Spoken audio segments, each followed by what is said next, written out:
नमस्कार मु शुभ्रा आपण मानू मो चैनल रे अनेक अनेक स्वागत। आज आम पुणी थे अनेक दिनर विरति पर माँ शारदा जीवन नेक्स्ट पार्ट विषय श्रवण करवा।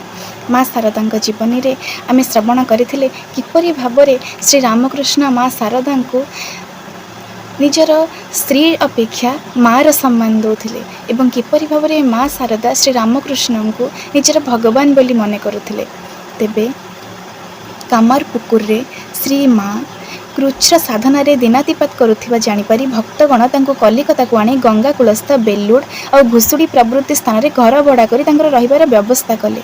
श्री श्री माँ कठोर तपस्या व्रती हेले। एही समय से सर्वदा समाधिस्थ हो रोते। दिने गभीर ध्यान करुचंती। ध्यान भंग पर संगिनी मानंको कहिले, आलो जोगेन मोर हाथ कहीं मोर गोड़ कहीं। संपूर्ण देह ज्ञान विरहित एही उच्च समाधि पर मध्य अनेक समय नाना प्रकार ज्योति समुद्र तांकर मन विलीन हो रोए। दिने गभीर ध्यान व्युत्थित हो कहले, देखिली बहुत दूर एक राज्य को चली जाइए। सेठारे समस्ते मते बहुत भल पाउछंती। सेठारे कि रूप मोर श्री ठाकुर मध्य सेठी अछंती। कारण एते बेलू श्री रामकृष्ण परमहंसंकर महाप्रयाण हो सारी थाए। तो श्री माँ तांको देखुछन ध्यान रे आ कहउछंती से केते आदर करी मत पाखरे बसाइले। केते जे आनंद पर होतिला कोन कहिबी। से आनंद भाषा रे व्यक्त करि पारु नाही। जेतेबेले मन तळको खसी आसिला अर्थात ध्यान अवस्था जेतेबेले मन से स्वर्गीय भावना को चली जाइथिला, तापर जेतेबेले तळको आछि ये देखुछंती माँ कि खाली देहटा पड़ी रही भावु थाए केमिति ता भितरे बसिबी। किछि समय पर मो देहर चेता फेरी आसिला। बेलुड्रे श्री श्रीमा पंचतपा साधना कले। सेठारे नीलांबर मुखर्जी भड़ा करे तपस्या कला बेले श्री श्री माँ अति आश्चर्यजनक एक दर्शन होता।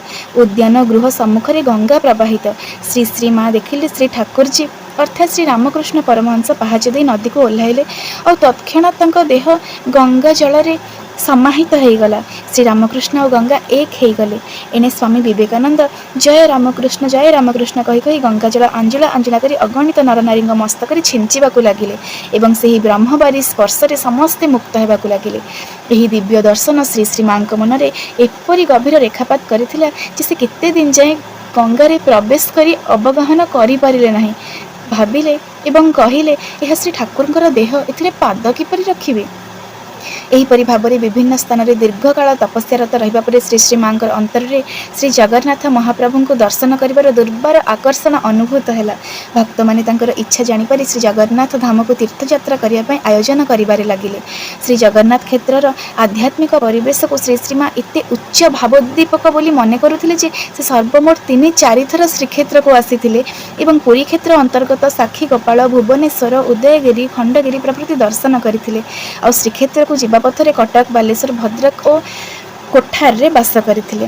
यार केते वर्ष पर श्री श्री माँ वृद्धा गर्भधारिणी और निकट आत्मीय वर्ग को नहीं काशी वृंदावन और श्रीक्षेत्र प्रभृति तीर्थस्थान गुड़िक 3 मास अधिक काल रही।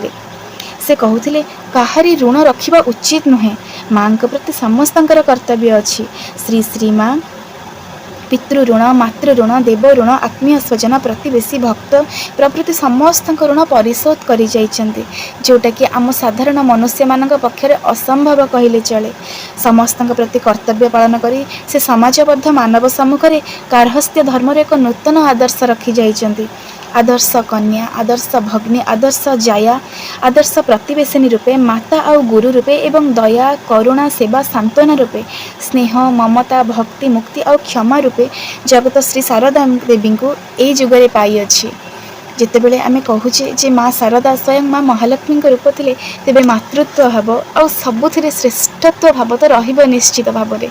तेबे तांकर कियदंश जदि आम जीवन में आमे प्रस्फुटित करि परिबा तेबे अनेक उन्नति साधित हो। आमर माँकर ये जीवन को आमे मनरे भी रखिबा ता सह से जेपरी भाव में ईश्वर को पाइबापी तांकर प्रबल इच्छा श्री रामकृष्ण परमहंसकर भगवत प्राप्ति लालसा आउ महनीय विवेकानंदर समाज प्रति कर्तव्य करने जो निष्ठा से सब आम भितर प्रस्फुटित हो पार आउ निज भितर प्रस्फुटित होगा पर धीरे धीरे ता आमर परिवार को एवं समाज को मध्य प्रभावित करिवो।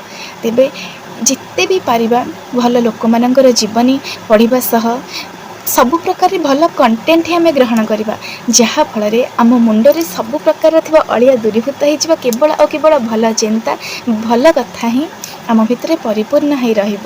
ଭିଡ଼ିଓ ଭଲ ଲାଗିଲେ ଲାଇକ୍ କରନ୍ତୁ, ସେୟାର କରନ୍ତୁ, ଚ୍ୟାନେଲକୁ ସବସ୍କ୍ରାଇବ୍ କରିନିଅନ୍ତୁ ଏବଂ ସବୁବେଳେ ଭଲ କଥା ଏବଂ ଭଲ ଚିନ୍ତାରେ ମନୋନିବେଶ କରିକି ରହିବା। ପ୍ରୋବ୍ଲେମ୍ ଯେତେ ବି ଆସୁ ପରମାତ୍ମାଙ୍କ ପାଖରେ ନିଜକୁ ଅର୍ପଣ କରିଦେଇକି ସବୁ ପ୍ରୋବ୍ଲେମ୍ ସବୁ ସମର୍ପଣ କରିଦେଇକି ବସି ରହିଲେ ସେ ଯେଉଁ ବାଟରେ ଆମକୁ ସାହାଯ୍ୟ କରିବା କଥା ସେ ନିଶ୍ଚୟ କରେଇ ଦେବେ।